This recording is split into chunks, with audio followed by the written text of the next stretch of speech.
Hello, today we'll look at the diphtheria. Do you think it's a virus or a bacterium? It's actually a bacterium, and it's toxin producing that is very dangerous for the body. And it is called Corynebacterium diphtheriae. Corynebacterium diphtheriae producing this toxin, and it will spread through the air.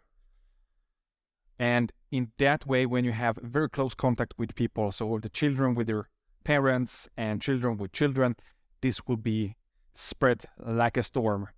And the incubation time, what we mean is the time from contact with the bacterium and the time where the symptoms start. It's actually very short. It's 2 to 5 days, so it's spreading very rapidly.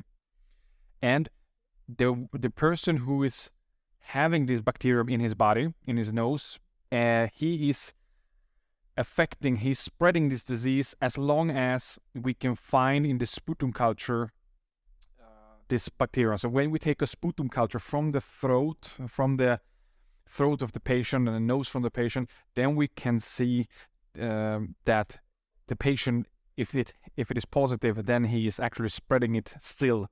So then he has to be isolated. Very, very, very important. And do you think now, if you're like a reservoir, so you have this bacteria in you, but you don't get sick because you already got a vaccination for it, do you think it's dangerous for other people? Actually, yes. So maybe you will not get sick, but you will actually spread it. And therefore, it's important that almost all children will get this vaccination, because it will then prevent this from happening. Why is it so important? Why I'm saying that this diphtheria vaccination is important? Because it starts with symptoms of regular disease, like for example, runny nose, infection of the nose, infection of the throat, going downwards to your throat, and then it can go down even to your lungs. They call it pneumonia. And it can be even so severe that it will affect your heart muscle, it will affect your kidneys and your liver. So it's very, very dangerous. And what you see in the throat is actually what we call an angina. Angina, a reddening of the throat. And we have actually also a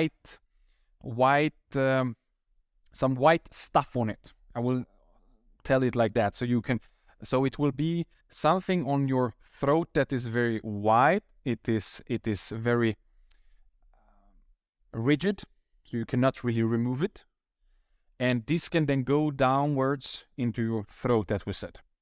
And when you take, like, for example, a sputum culture from it, it can start to bleed. So it can be a bleeding complication. And the most dangerous thing that can happen here is when we have a throat diphtheria, so throat diphtheria, that can cause then a severe pneumonia and severe throat obstruction that can then lead to difficulty breathing. So that's the most dangerous part of diphtheria. And you will also smell on children that they have like a very sweet smell. So diphtheria, it can be connected with some sweet smell.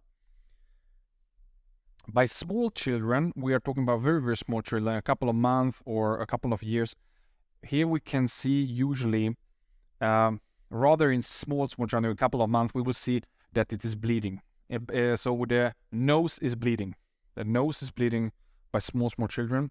What we also can see, but very rarely, is some skin problems. So that's the rarest part. The most common form is the throat diphtheria. And as we said, the throat diphtheria can then cause inspiratory stridor. Inspiratory stridor meaning when you inhale, you will get a sound. And that sound is what we call stridor. You have to look it up in the internet what I mean. And that is because the throat is obstructed and the lung is obstructed, and then you get this high-pitched sound. And diphtheria now can be, from the beginning, it starts with this local infection that we said in the nose, in the throat, and then it can go on to affect the whole body. And that will usually happen around after 5 days. And then you get the typical symptoms of very high fever. The child starts to puke. We will have very loud coughing, and so on. So what we can see here, we have the local infections. As we said, we had the throat going downwards into the lungs, or in the nose, or on the skin. These are the most common symptoms, but there are some very severe complications that can happen. As we said, heart muscle problem, heart muscle inflammation that is called myocarditis. We can also see in the throat region here that you can actually get a paralysis and you cannot really swallow anymore. And then we call it polyneuropathy. What we also can see here when we talk about kidneys, that the kidney function will drastically drop, and then the GFR will drop drastically, and the creatinine will increase drastically. We also can see very severe swelling, so neck swelling, and as we said, this neck swelling together with this obstruction here can cause then that you get difficulty breathing, and actually the patient can die. So therefore it's very important that you do this diagnosis very early on. So we are dealing with sputum, taking sputum. So you will take that from the nose, throat, then you will send it to the lab very quickly. And we will take, of course, this sputum from the part where you see, as I said, this white part that you see that is hard. You will take that from that part, and then you can get some small bleeding there. And the whole purpose of this video is actually to explain to you that the percentage of death of diphtheria is so high as we're talking about 5 to 20%. 5 to 20%. So that is not a small thing to deliver as a doctor for the mother, that the risk of your child, if the child gets infected and doesn't have this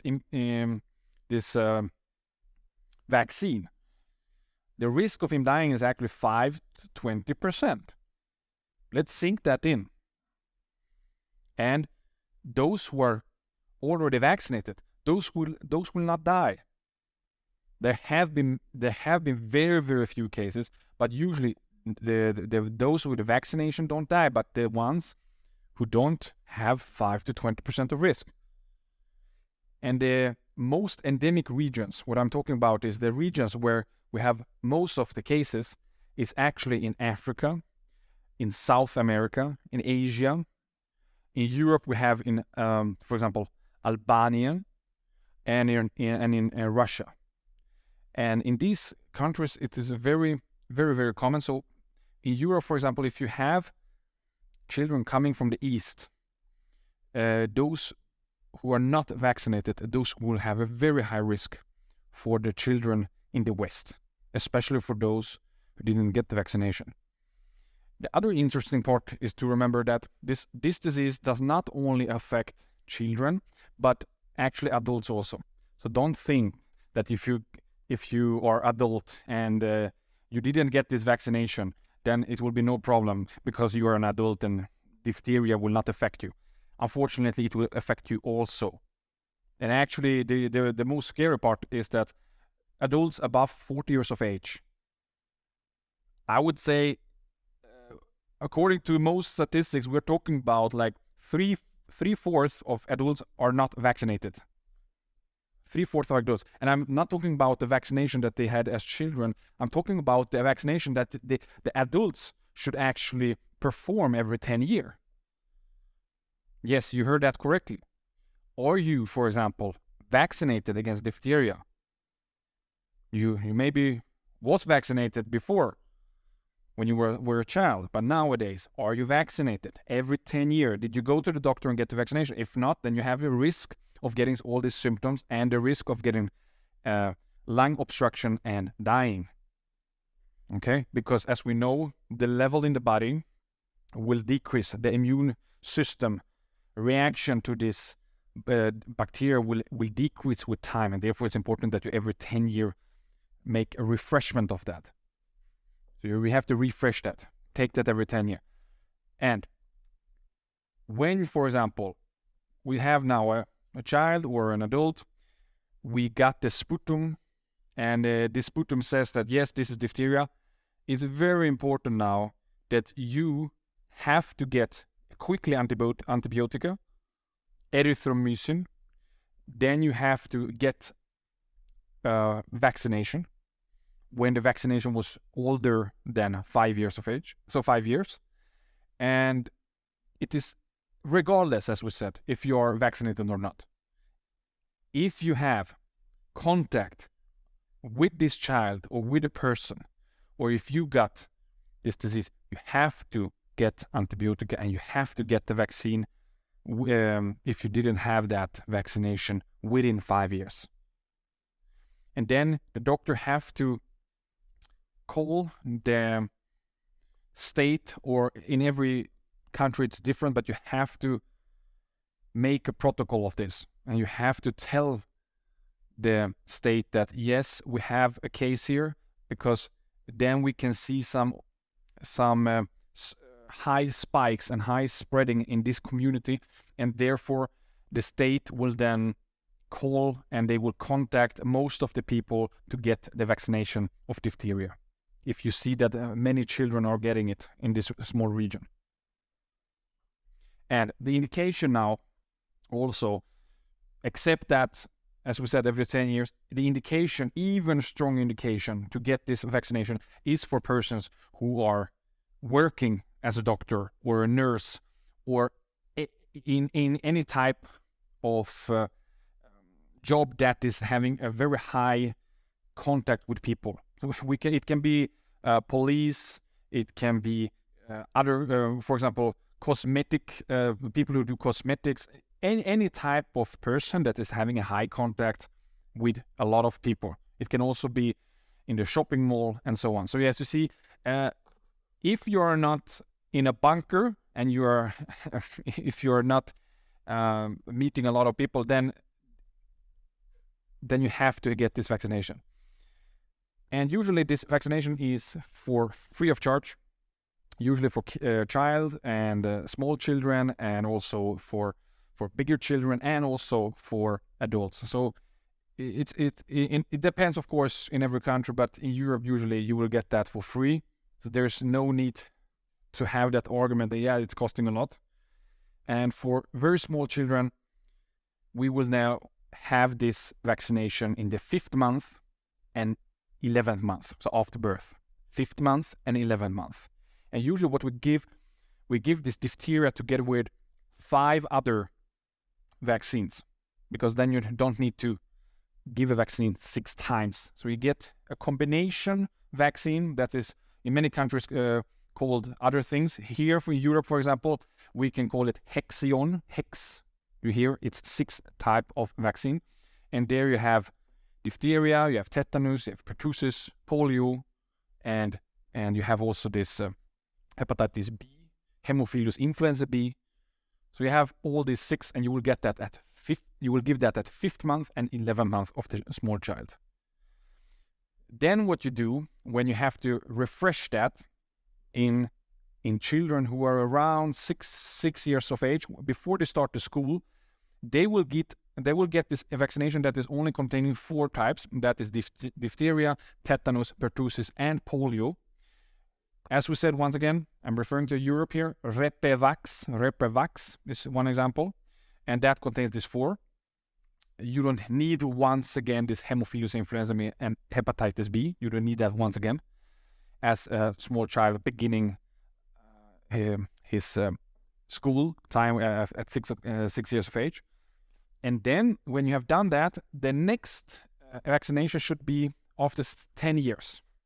And that is then when he's getting in adulthood. So we are dealing with 18 years of age, for example. Then he will get the booster. And this booster will also contain these 4 types: diphtheria, tetanus, pertussis, polio, Repevax. Polio, and with what is called Repevax. And now we will do that every 10 years. So that would be an example of, for example, 80 years of age, then 28, 38, and so on. Every 10 years, until he gets 60 years of age. After 60 years of age, actually you should get this booster every 5 years. And the question always arises is, do we really need polio all the time? Like, do we need polio so many times? As adult, you don't need polio because it's enough if you already got 2 polios. So actually you can give something called Boostrix, for example, in Europe, Boostrix, and that is diphtheria, tetanus, and pertussis. So there is no polio within that. So as you see here, in Europe we have this Hexion. That was 6 type of vaccines, which you got at 5 months and 11 months. Then you got it when you were 6 years of age with these 4 types: diphtheria, tetanus, pertussis, polio. That is called Repivax. And then you got every 10 years this Repivax, but since polio is there in Repivax, you don't need that. You can make this booster only with Boostrix, which is only containing diphtheria, tetanus, and pertussis. And in that way, you are covered, and you will do above 60 years of age every 5 years, and below 60 years of age every 10 years. And what happens now? I would almost bet that almost, or not bet, I have actually told you the percentage. I said that around 3/4, or actually 88% of people, of adults, doesn't have a booster of diphtheria. So you listening to this have probably not gotten his diphtheria vaccination. And what do we do with you? So we will, if you had that more than 20 years before, then we have to actually give you first a booster with this Repivax. And if you didn't get any polio, two polios, then you get this Repivax with 4 types: diphtheria, tetanus, pertussis, polio. And then we have to also take a blood sample a little bit later to check if your reaction to this vaccination is good enough. So we will take a blood sample, and then we check how many antibodies you have against this diphtheria. And if it's a lot, then we are fine. Okay. How do we treat diphtheria? So if we have this disease now, we will give antitoxin, and that has to be done in a center, in a very specialized center, where they have specialized antitoxin against diphtheria. And you have to isolate these people. That's the most important thing. Isolate these people. Get this antitoxin. Get antibiotica and as antibiotics with penicillin. If the penicillin allergy is there, you get erythromycin. So remember, treatment, antitoxin, and penicillin. Isolate the patient. If the penicillin allergy is there, you will give erythromycin. So I think that's a lot of information about diphtheria, and the most important things are covered. Please listen to this video as many times as you want, and then you will probably, hopefully, then go to your doctor and vaccinate yourself against diphtheria. Thank you very much. Bye-bye.